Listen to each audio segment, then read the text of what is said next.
Islamabad high court में आज अहम सरकारी अफसरान के खिलाफ और अहम सियासी शख्सियात के केसेस सुने जा रहे हैं। पहले तो जो तहरीक इंसाफ के रहनुमा हैं शहरियार अफरीदी और शानदाना गुलजार, जिनकी 3 MPO की तहत गिरफ्तारी हुई थी, और फिर डिप्टी कमिश्नर के खिलाफ और IG इस्लामाबाद के खिलाफ और कुछ पुलिस के अफसरान के खिलाफ तौहीन अदालत की कार्रवाई का आगाज़ किया गया था। उसके ट्रायल का आगाज़ भी आज भी बाकायदा तौर पर चूँकि चल रहा है डिप्टी कमिश्नर इस्लामाबाद के खिलाफ, उसका केस आज सुना जा रहा है। और इलेक्शन कमीशन की तरफ से डिप्टी कमिश्नर इस्लामाबाद और IG इस्लामाबाद को हटाने का नोटिफिकेशन भी जारी किया गया था, लेकिन इंतजामी अमूर में इख्तलाफात की वजह से अभी ना तो IG इस्लामाबाद को हटाया गया और ना ही डिप्टी कमिश्नर इस्लामाबाद को हटाया गया। दूसरी तरफ जो अहम सियासी शख्सियात है, जिसमें साबिक स्पीकर कौमी असम्बली असद कैसर हैं, जिनको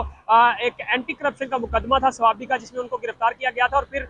डिस्ट्रिक्ट कोर्ट में उनको जुडिशल कर दिया गया था, उसके खिलाफ केस सुना जा रहा है। इस वक्त के जो मौजूदा चेयरमैन सेनेट है सादिक संजरानी, उनके भाई रजाक संजरानी के जो दरख्वास्त है इंटर कोर्ट की, उसको सुना जा रहा है। और साथ में आसिफ अली जरदारी, उनकी बहन फरियाल तालपुर को नैब का एक नोटिस मौसूल हुआ था 2019 में, उनका उन्होंने चैलेंज किया हुआ था, वो केस भी आज इस्लामाबाद हाई कोर्ट में सुना जा रहा है। साबिक सेनेटर वकार अहमद की हिफाजती जमानत को लेकर भी दरख्वास्त को आज सुना जाएगा और साबिक MD PTDC मीर शाहजहां कैथरान की बरियत के खिलाफ केस भी आज इस्लामाबाद हाई कोर्ट में सुना जा रहा है। तो इस हवाले से इंतहाई अहम केसेस हैं इस्लामाबाद हाई कोर्ट में, जिसमें कुछ सियासी शख्सियात के केसेस हैं, कुछ सरकारी जो इंतजामी अफसरान हैं उनके केसेस हैं, और आज इस्लामाबाद हाई कोर्ट बड़े केसेस की समाअत कर रहा है। सुबह के आगाज़ में ही हम देख रहे हैं कि वकला की बड़ी तादाद इस्लामाबाद हाई कोर्ट पहुंचना शुरू हो गई है और सिक्योरिटी के भी सख्त इंतजाम यहाँ पे किए गए हैं।